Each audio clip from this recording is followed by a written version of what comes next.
recap on what we're going to talk about today. We're going to be talking about 3 tips to write your brand story, aka your about section. Now, the reason that I don't just call it the about section is because, quite frankly, your brand story is the absolute forefront to your business. Okay, so you have to make sure that you kind of get out of that mindset of it's just my Etsy about section, because it's not. There's so much more to it than that. Been Creating says, hey, happy Monday. Hello, happy Monday, says Easy Peasy Treats. Homebird Makes, hello. Been Creating, perfect. I'm at this stage in the course. Amazing. Yes, so you are in the perfect place. Then I picked a good topic then. Amazing. So, get started at 2 minutes past the hour. So whilst we're waiting, let me know, what have you been up to since we last spoke? What have you guys been doing? I do apologise about my horrific nails. I have been kind of, I don't normally get colours because I just don't like them. So I apologise because I am a handsy person. If you see some nails that have nothing on, it's because I've been taking them off, which is not amazing, but there we are. Paula says, I'm struggling with making my about interesting. Okay, so the very first thing I want to say is that your about section or your brand story doesn't need to be interesting to anyone but your target audience. That is the bottom line. Your target audience are the only people that need to be even remotely interested. So even if you post it in our Facebook group, or you show it to your other half or your sister or your friend, and they're like, okay, that's okay. That is absolutely fine, because they may not be in your target audience, right? So don't ever worry about trying to make it interesting. You know, we aren't all authors at the end of the day. You know, to craft a piece of text that grabs someone and just says, read this please, is very hard. Okay, and that's not what should be going on in your brand story. Your brand story shouldn't be topsy-turvy around in order to make it interesting. It is what it is. It is your story at the end of the day. Okay, so don't ever worry about trying to make it interesting. The bottom line is that it is what it is, and again, it should be only interesting, and we're going to be going over some tips in this live, but it should only be interesting to your target audience. Bank Place Baker, hello. Kelly Bromfield, hello. Crafted by Steph. There's a lot of Stephs. Give me like a little heart or like a thumbs up if you're called Steph, because there's a lot of Stephs coming on and I love it. Stephs band together, unite. I love it. Anchor Blue, hello. Bank Place Baker, I've already read that one out. Okay, hello. So the first tip that I want to say, it's kind of like a little bonus tip actually, but a lot of the time we are often searching and trying to compile a story in our heads. You might be sat there thinking, well, I make baby clothes, but I don't really know why. I don't really know how I came across it. I just did it and I was good, right?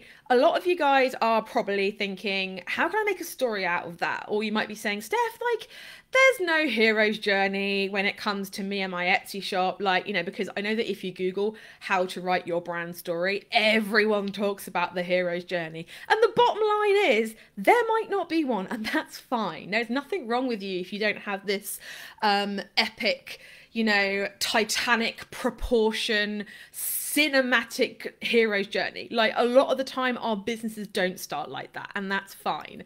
How many bosses team, hello Sophie, hi. So my main kind of piece of advice is that if you don't have a hero's journey as such, that's fine. Like, you really don't need it. So my first kind of bit of advice is I want you to identify your main pain points on your journey, because the bottom line is that your target market will not be you right now. Okay, and that might like hit different depending on what you sell, and also do let me know what you guys sell. But let's say you make baby clothes, right? And you discover that your pain point was that you just didn't want to waste money and throw out clothes that were outgrown really, really quickly, or they were not very good quality, they weren't safe, all of these types of things, right? So the bottom line is, imagine that was you. Okay. Now imagine that you went through those pain points and you were like, okay, I have a newborn and I just want to make sure that I am doing the best that I can for him or her, right? Now, you've made those clothes. That was your pain point. So again, you didn't want to waste money on clothes that were rubbish. You wanted to make sure that the cotton that was used was safe. And you also wanted to be a little bit more eco-friendly. You know, you didn't want to just be like chucking out baby clothes left and right because they were outgrown, right? So you've obviously gone through those pain points. You've gone through that journey. That is what other people call your hero's journey, right? And then you've gotten to this point where you're like, I'm good at making baby clothes. I'm going to open a shop. And then that's exactly what you do. Now, your target audience is like 5 steps behind you. They are who you used to be. And that's the bottom line. When I say that your target audience is not you now, it could be a version of you that is a year old, 2 years old, 6 months old, whatever, right? Does that make sense? Give me a thumbs up or something if that makes sense. So what I want you to do is I want you guys to identify your pain points along your journey. That could be 1, there could be 2, there could be 3. Extra bonus points if you can come up with 3 pain points that you had that triggered your brain, thinking, mindset, whatever, to start to go in the journey that your shop is now, if that makes sense. So like, let's say for example that you've got eczema on your hands and you were just so like annoyed with your hands being crackly and dry and awful. I know, because I've got those exact same problems with my hands. Then that is something that's going to make you go, okay, well, I just can't find anything. And this could be another pain point. Maybe you just couldn't find anything for sale in shops anywhere that would solve your pain point. So you decided to research ways and means that you could do it yourself, right? And that's the bottom line, is that even if your only pain point is just the fact that you were not able to solve your problem, pain point, need, whatever, by going to a shop or, you know, searching online or whatever, right? Does that make sense? That could just be the bottom line pain point for you. Sunflower Creation said the Facebook page had the live ended, so I had to switch to Insta. I don't know what's going on with Facebook, guys. I'm so sorry. You'd think because Facebook and Instagram are the same thing that they would, you know, have the same connections. Clearly not. If you get problems, either switch to the Facebook group, because I am live in both, hence why I'm looking up here and up here, because I've got 2 cameras. Obviously one is my phone. So if you get problems, switch to one or the other. So what are three pain points? If you can't come up with 3, just come up with 1. And that 1 could simply be that you tried to solve the problem that you had, couldn't do it, therefore you hopped on and did it yourself, created something yourself, right? Let me know, what were those pain points, right? And I really want you to try and connect that in your own journey to where your target audience is now, because often your target audience, well, not often, always, they do have the same pain points, okay? So again, going back to our baby clothes example, you know that throughout your own journey, you just wanted to get that quality in the clothes that you bought for your young ones, right? So that is a pain point that your target audience has right now, okay? So write these down, guys. Don't like let them just like, you know, float around your brain and float off. Write these down. Even if they're not 100% correct, at the very least you've got a starting point, okay? So do let me know in the comments at least 1 pain point, okay? Now, the kind of second part to this is, what did that feel like to you? Because when you are writing your brand story, okay, you want to make sure that you are connecting with your target audience on an emotional level. And if you've been through that journey yourself, you are the best person that is equipped to do this, okay? Which is why I say never outsource actually creating your brand personality, if that makes sense, because that comes directly from you. Your business is like an outermost reflection of you, okay? So let me know your pain points. Sophie says, I'm still live, I'm watching fine. I don't know what's going on then. I have no idea. Being crazy, mine was that I could not find bold but minimal designs in gifts and homeware, so I designed them myself. Exactly, and that's absolutely perfect. Is that you had this blank canvas, you just like moved into somewhere or something like that, and you just wanted to inject a little bit of personality, a little bit of life into it, right?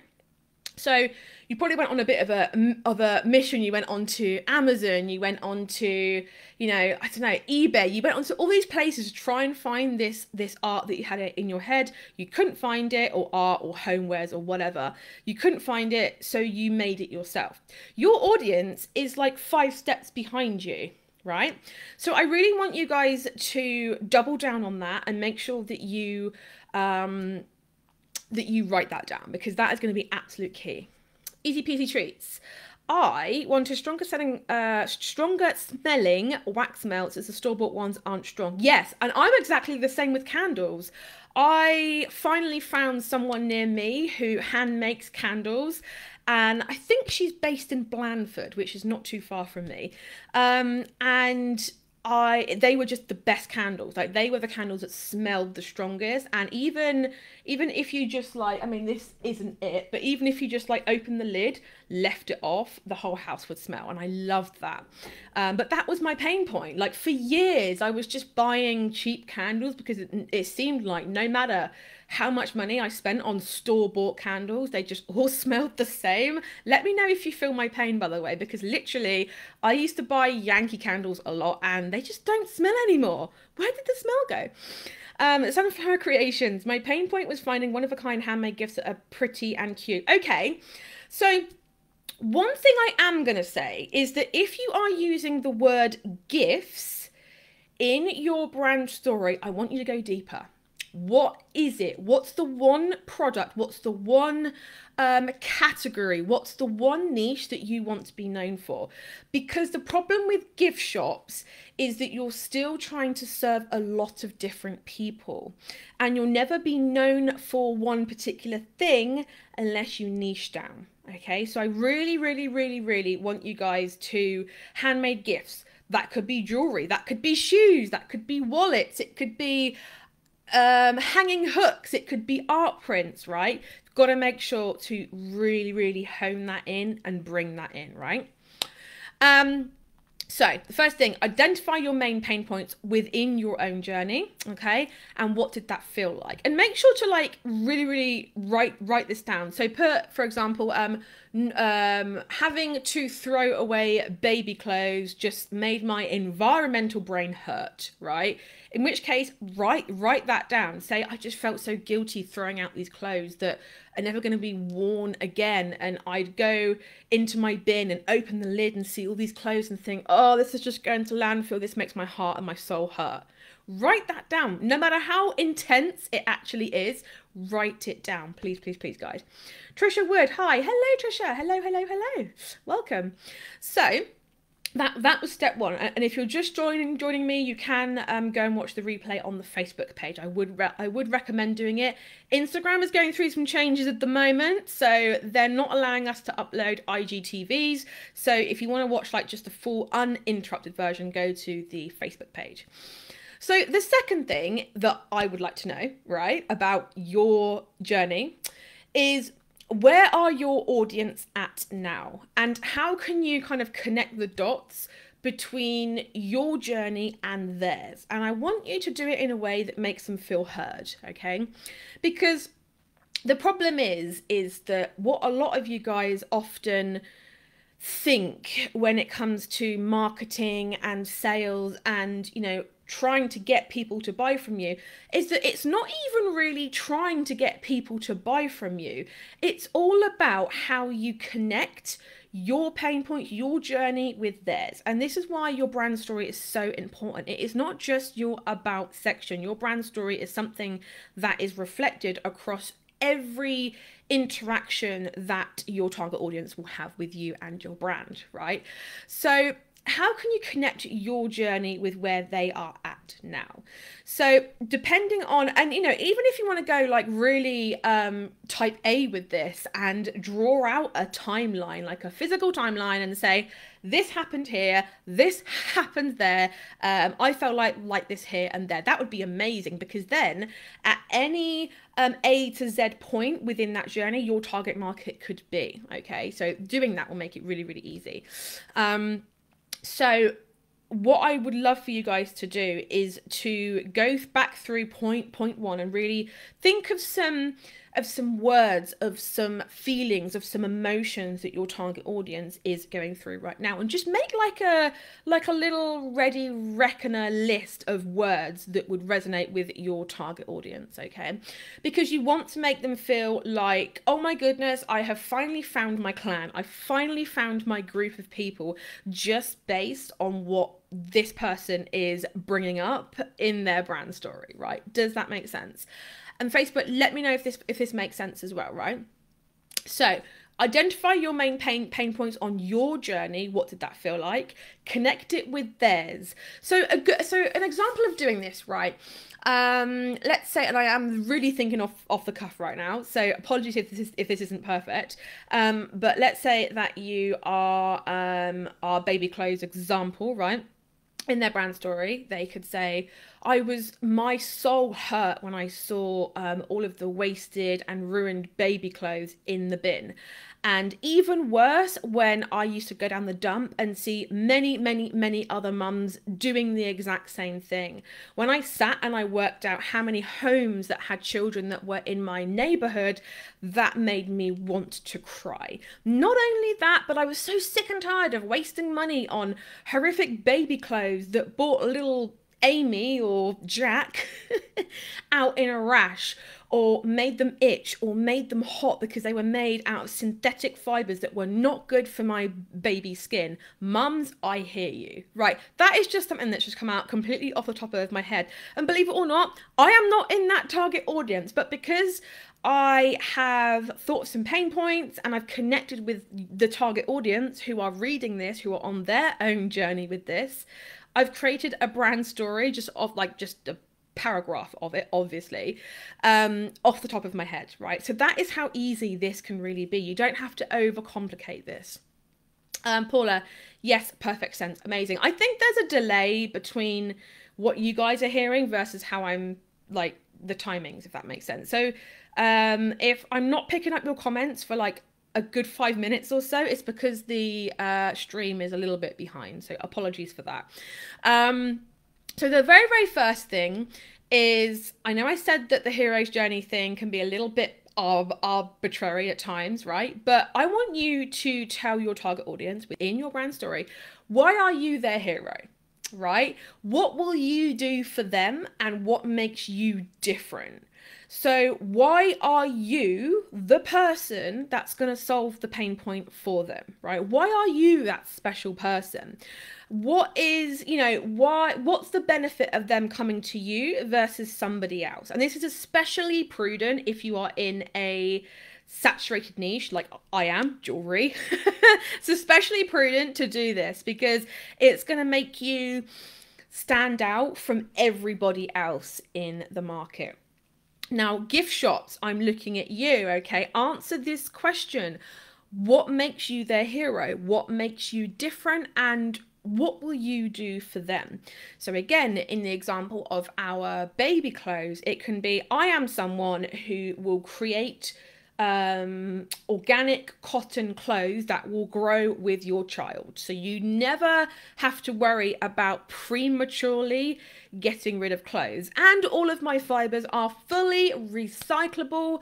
And I even have a Facebook group where you can buy and sell pieces of mine that your child has outgrown. Like, how amazing is that? Like I think we've just come up with a new business idea, guys, just on this live. So how amazing would that be? You've hit all of the pain points. That target audience is going to be like, where has this company been my entire life? They are going to be loyal to you, right? Does that make sense, guys? But literally just with those three things. Now, obviously in the Handmade Bosses Success Academy, which is my signature course, we do go deeper into this. But just with those three things, you should be able to craft an amazing brand story. So just to recap before I go, identify your main pain points on your journey and what did that feel like? Where are your audience at now, and how can you connect your journey with theirs? And also make them feel heard as well. You've got to make sure to use those words, especially I really want you guys to make sure that you are using the exact words that your audience would use. Don't say my audience was traumatized by having to throw out old clothes if what they're actually saying was I am sick and tired, right? You've got to use the exact phrases, because if you are using buzzwords and jargon, you're going to disconnect, right? And that's the complete opposite of what we want. Right, the third thing is, why are you their hero? What will you do for them, and what makes you different? So guys, I just love hanging out with you guys. And also as well, don't forget to grab the conversion rate free training. The link for that is in the bio. It's a 90-minute free training, or basically teaching you how to make more sales on Etsy. Now, what I will say, guys, is that in less than 10 days time, there's going to be a brand new training coming out for you guys. And this is going to be my gift to you. There is going to be another amazingly valuable 90-minute training. And if you are a beginner on Etsy and you want to make sales quickly, please, please, please listen up. Get the, on Instagram, hit the notification bell, or just keep checking back. Yeah, and if you're on Facebook in the group watching right now, make sure to keep an eye out. But literally, guys, this has been a long time in the works. I cannot wait to announce it to you guys. So if you want to get on the conversion rate training, make sure to do that as soon as you can. Link is in the bio if you're watching on Instagram, or if you're on Facebook, it will be in the little linky link for this live. But guys, I've missed talking to you so much. There will not be a Monday Momentum next Monday, because it is Easter Monday within the UK, which is a bank holiday, and quite frankly, I'd quite enjoy to sit on the couch and eat chocolate all day. But there will be one the following Monday. And guys, thank you so much for joining me, and I can't wait to speak to you all soon. Bye everyone. Bye Instagram. And bye Facebook. Thank you so much for joining me, guys. Bye.